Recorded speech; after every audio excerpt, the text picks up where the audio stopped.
Bonjour à tous, on reprend notre étude sur la Haggadah. Et avant de commencer, une petite minute pour clarifier un point sur le fait de s'accouder durant le Seder. On s'accoude pour boire les 4 coupes de vin en signe de liberté. Et si jamais on a oublié de s'accouder, alors les Ashkénazes sont plus indulgents sur ce sujet. Le Mishnah Broura dit qu'on ne recommencera pas à boire une autre coupe pour la première, la troisième et la quatrième coupe si on a oublié de s'accouder. Les femmes ashkénazes ne s'accoudront pas du tout. Les sfarades sont plus strictes. Rav Ovadia Yosef écrit que celui qui a bu sans s'accouder une des 4 coupes devra reboire en s'accoudant, à moins qu'une personne n'ait pas la condition physique et que ça puisse être nocif pour sa santé. Dans ce cas, il pourra s'appuyer sur les avis plus indulgents et ne pas reboire. Les femmes sfarades s'accoudront pour boire les coupes, mais si elles ont oublié de s'accouder, elles n'auront pas besoin de reboire. Alors, on s'est arrêté à Manishtana, et là-bas, il y a 4 questions. Et presque tout le Seder tourne autour du chiffre 4. Les 4 coupes de vin, les 4 questions, les 4 fils. Le Gaon de Vilna explique qu'une personne qui a été sauvée d'un danger doit apporter un korban toda, un sacrifice de remerciement, afin d'exprimer sa gratitude. Il y a 4 catégories de personnes qui doivent apporter ce korban toda. Et ces 4 catégories sont décrites dans le psaume 107 des Teilim, que l'on récite le soir de Pessah juste avant Arvit. Alors, on ne va pas lire tout le psaume ici, mais je vous invite à le faire. Mais en tout cas, dans ce psaume, du verset 4 au verset 9, on nous parle de quelqu'un qui a traversé le désert. Du verset 10 au verset 16, de quelqu'un qui a été emprisonné. Du verset 17 au verset 21, de quelqu'un qui a eu une grande maladie. Et du verset 23 au verset 31, de quelqu'un qui a traversé la mer. Dans ces 4 catégories, celui qui a été emprisonné, celui qui est sorti d'une maladie, celui qui a traversé la mer et celui qui a traversé le désert, toutes ces personnes ont été dans une situation qui aurait pu leur coûter la vie. Mais ils ont été sauvés grâce à Kadosh Baruch Hu, et les Juifs qui ont quitté l'Égypte se trouvaient justement dans ces 4 catégories. Ils ont traversé la mer qui s'est ouverte pour eux, ils ont traversé le désert pendant 40 ans, ils avaient passé de nombreuses années en prison en Égypte, ils étaient malades à cause du travail extrêmement pénible, jusqu'à ce que Akadosh Baruch Hu les guérisse tous au Har Sinaï. En signe de gratitude de ces 4 situations dont Hachem nous a sauvés, on insiste sur le chiffre 4 tout au long du Seder. Toute la Haggadah tourne autour de ce thème de Hakarat Tov, de reconnaître et exprimer les miracles qu'Hachem a accomplis pour nous et qu'il accomplit chaque jour. C'est un thème absolument crucial, car quand la Torah veut nous décrire, veut nous parler, veut qualifier Pharaon, elle dit la chose suivante. La seule chose que la Torah va dire pour qualifier Pharaon, c'est qu'il y a eu un nouveau roi en Égypte qui ne connaissait pas Yosef. Et Rashi tout de suite nous dit, c'est quoi qu'il ne connaissait pas Yosef? Asa atzmo ke'ilu lo yada. Il a fait comme si il a faim de ne pas avoir connu Yosef. Rashi rapporte d'ailleurs une discussion très connue entre Rav et Shmuel à propos de l'identité de Pharaon. Un dira sur ce mot que c'est un Melech Hadash, que c'était un nouveau roi. Un nous dira qu'il s'agissait effectivement d'un nouveau roi, et l'autre qu'il s'agissait du même roi, mais simplement qu'il avait changé ses décrets. Que ce soit l'un ou l'autre, que ce soit un nouveau roi, eh bien, de toute façon, il est impossible qu'il n'ait pas connu Yosef, au moins de réputation, étant donné que Yosef est celui qui a sauvé toute l'Égypte, toute la terre de la famine. Les Égyptiens désiraient même l'enterrer dans le Nil pour qu'on ne fasse pas de lui un dieu. Et si c'était vraiment le même Pharaon, il est donc absolument impossible qu'il n'ait pas connu Yosef. On sait à quel point Pharaon et Yosef étaient proches. De plus, la Torah ne décrit pas Pharaon comme quelqu'un de cruel ou autre qualificatif négatif, alors que Pharaon est un monstre qui emmurait des enfants juifs vivants. La seule chose que la Torah nous dit pour qualifier Pharaon, Asher lo yada et Yosef. Il a faim de ne pas connaître Yosef.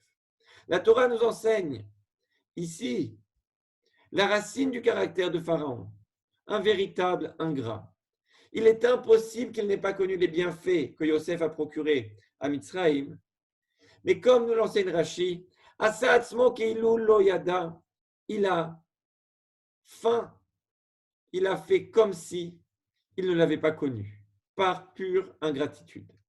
Par contraste, à propos de Moshe, la Torah nous dit Vaïsh Moshe, et cet homme Moshe, un av Mikol Adam, c'était le plus humble de tous les hommes, Asher al Pene Adama, qui se trouvait sur terre. La Torah aurait pu donner plusieurs qualificatifs élogieux pour Moshe. Il est celui qui a quitté sa place confortable dans le palais de Pharaon pour aller sauver ses frères. Il a été dévoué toute sa vie à Kadosh Baruch Hu et à Israël. C'est le plus grand prophète de tous les temps. Et il est écrit, pour le qualifier, simplement que c'était un homme humble, un Ish. Ce Ish Moshe était Anav Meod Mikol Adam. Car ici aussi, la Torah veut nous enseigner la racine de toute la personnalité de Moshe. Lorsqu'Akadosh Baruch Hu décide de frapper les Égyptiens par les deux premières plaies, celle du sang et celle des grenouilles, ça ne sera pas Moshe qui frappera les eaux du Nil pour les transformer en sang et qui n'étendra pas sa main pour susciter des grenouilles pour envahir le pays d'Égypte. Mais c'est son frère Aaron qui recevra l'ordre de frapper. Pourquoi? Rashi répond encore une fois à cette question. Étant donné que le fleuve avait protégé Moshe quand il avait été jeté petit dedans, eh bien c'est pourquoi ce n'est pas par sa main que le fleuve a été frappé, ni pour la plaie du sang, ni pour celle des grenouilles, mais par la main de Aaron. De même pour la troisième plaie, celle des vermines, Hachem ordonne à Aaron et non pas à Moshe. Pourquoi encore? C'est encore Rashi qui nous répond. Il dit, il ne convenait pas que la poussière fût frappée par Moshe, car elle l'avait protégé quand il avait tué l'Égyptien. Il est écrit, le cacha dans le sable. C'est donc le sable, cette terre, qui a protégé Moshe en cachant l'Égyptien qu'il avait tué. Donc aussi, est-ce Aaron qui l'a frappé pour envoyer cette plaie. Ainsi, bien que Moshe ait reçu l'ordre de réaliser avec son bâton les Makot contre Mitzraïm, il ne peut pas intervenir pour les trois premières plaies, par reconnaissance pour les eaux du Nil et la poussière de la terre dont il a profité. On voit ici que l'exigence de Hakaratatov, de reconnaissance, et même envers des éléments minéraux, inanimés, qui ont participé finalement passivement au sauvetage de Moshe. On comprend également pourquoi Pharaon se prend pour un dieu et qu'en opposition Moshe deviendra l'homme le plus proche de Dieu. Celui qui n'est pas reconnaissant envers les choses les plus simples ne peut pas reconnaître tous les bienfaits qu'Hachem lui procure. Car en effet, celui qui reconnaît est immédiatement engagé. Moshe, dans sa pleine humilité, a la qualité parfaite pour reconnaître Hachem dans chaque situation. Mais il sait que cette reconnaissance l'implique dans une avodat Hachem, un service de Dieu qui lui demandera des efforts. Alors, dans un passage absolument terrible de la Torah, ce passage où on nous dit que Moshe Rabbeinu ne rentrera pas en Israël pour avoir frappé le rocher. Là-bas, le Yalkut Shimoni explique, il dit, Moshe, ne te souviens-tu pas de ce que ce rocher a fait à mes enfants? Comme il est dit, ils ont tété le miel du rocher, ce rocher qui a accompagné les Bnei Israël dans le désert pendant toute leur traversée. Et après ce bienfait, toi, Moshe, tu le frapperais. Bien, Moshe, tu n'es plus digne de diriger mes enfants. Et j'ai déjà nommé un autre à ta place, Yoshua bin Nun. La sanction envers Moshe paraît très sévère. Et on en paie les conséquences jusqu'à aujourd'hui, par l'exil et les souffrances. Car il est écrit que si Moshe avait parlé au rocher, au lieu de le frapper, il serait rentré en Israël et s'il était rentré en Israël, le Beth Amikdash n'aurait jamais pu être détruit. Tout cela vient nous enseigner que le manque de Hakarat Hatov, de reconnaissance, même envers un rocher inanimé, est grave dans l'optique de la Torah. Et à plus forte raison, l'ingratitude envers son prochain, car on touche à la base de la reconnaissance d'Akadosh Baruch Hu. Et comme nous l'avons dit, comment est décrit dans la Torah l'homme le plus cruel que le monde ait connu? Asher lo yada et Yosef, celui qui ne se souvenait pas de Yosef, qui ne se souvenait plus du bien qui lui avait été fait. Il n'est pas besoin d'en dire plus, car c'est la base de tout. Le Pirkei Avot nous dit dans le 4e chapitre, dans la première Mishnah, Ezeu Ashir, Asamear Bechelko. Qui est l'homme riche? Celui qui est heureux de sa part. Combien une personne serait prête à payer pour ses yeux? Combien est-ce que les dents valent? Les pieds, les mains. Le sourire, la possibilité de marcher, de parler. Est-ce que ça a un prix? On voit aujourd'hui ce qu'est la valeur de pouvoir respirer. Quand le nombre de respirateurs artificiels sont en rupture.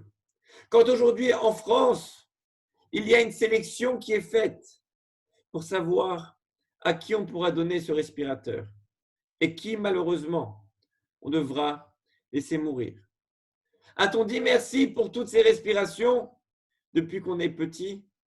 Merci pour nos poumons qui filtrent à chaque seconde oxygène et dioxyde de carbone depuis notre premier souffle jusqu'à notre dernier. A-t-on dit merci pour nos anticorps, cette armée silencieuse qui se bat à chaque instant pour nous défendre? A-t-on dit merci pour la peau, cette peau qui est perméable d'un côté pour laisser sortir la transpiration et imperméable de l'autre et qui se répare toute seule quand on se blesse? Dit-on merci pour nos reins, ces reins qui filtrent le sang avec près d'1 million de filtres? Et ça ressemble à quoi? À un vulgaire bout de viande qu'il est impossible de reproduire. Regardez la taille des machines de dialyse. Est-ce qu'on dit merci pour notre système sanguin, cette tuyauterie du corps humain composée de veines, artères et capillaires qui, mis bout à bout, font 3 fois la taille de la Terre et qui sont compressées avec la plus grande finesse dans le corps humain? Ce système sanguin qui défie à chaque instant les lois de la gravité, en circulant de haut en bas, alors que normalement, le sang, comme tout liquide, devrait rester en bas, dans les pieds. Dit-on merci pour nos yeux? Je pense qu'il n'y a pas besoin de décrire leur perfection. A-t-on dit merci, même pour le sommeil?